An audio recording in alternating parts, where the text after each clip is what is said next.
Meyxananı oyuna qaparmışam mən, meyxananı oyuna qaparmışam mən. Mən 10 nəfərdən biriyəm bilirsən, hələ değişmənin şiriyəm bilirsən, Maştağanın şairiyəm bilirsən, hara gedirəm bayra qaparmışam mən. Görək kimdir meyxana ağsaqqalı, şirlə bərabər tutmayın çaqqalı. Meyxananın mən də bəhşi qartalı, çox qara qaşqalda qaparmışam mən. Bugün meyxana demək məsaminəm, məni danışdıq dinkinəm mən dinəm. Sən qartalsan sən mən özüm şahinəm, səni də çerez çayına qaparmışam mən. Bunlar ki var qız kimi burcudublar, sən elə bilmə ki məni qorxudublar. Vaxt olub ki can cigərimi tutublar, məhkəmədən dusta qaparmışam mən. Məhkəmədən dusta qaparmışam mən. Mən doqarım deyəm varam qəsdinə, amma cavablar verərəm testinə. Yenə nə olub nə qoymusan üstümə, deyəsən üzümü yumuşa qaparmışam mən. Boş-boşuna hürməmişəm qapmışam, meyxana təndirinə çülək yapmışam. Bu qurunta boyda minib çapmışam, qarajasını qısalqa qaparmışam mən.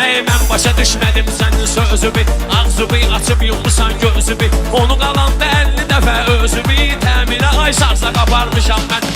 Əli əvvəlki maskasını itirib, ailə bilir bu kalyaskasını itirib. Vaxt olub ki körpə soskasını itirib, ağzına can parmaq aparmışam mən. Bala əlinin olmayıbdı əzbəri, odur Maştağanın sinər dəftəri. Bala əlidir meyxananın xəncəri, boğazcırıb qırtla qaparmışam mən. Çox sıxmışam mən belə bədvaxtları, şahların altında olar taxtarı. Sənətə taze gələn vaxtları, bunu simeşik orta qaparmışam mən. Misafət gözləyən düz ağamızdan, həmişə ağı seçmişik qaramızdan. Döşün yaxşı deyir Maştağamızda, biləcəriyə sapla qaparmışam mən. Sən elə bilmə kəlçiyə oxşayırsan, çökü xəlçiyə oxşayırsan. Bir tikəsən sərçiyə oxşayırsan, çiynimə götürüb da qaparmışam mən. Hələ vüqar da ürək kimidir sənətdə, bizə də arxa dirək kimidir sənətdə. Bala əli də külək kimidir sənətdə, dam qoparıb çarda qaparmışam mən.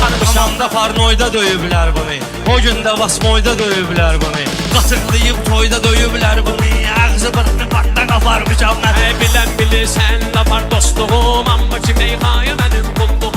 Həmən daha paslıdır yumruğum, ova da qoyub çatda qaparmışam mən. Sən elə bilmə ki məni titrədərsən, kirləşmə ustadı öyrədərsən. Rövşən bunu sən də qəbul edərsən, meydanı dostumca qaparmışam mən. Meydanı dostumca qaparmışam mən.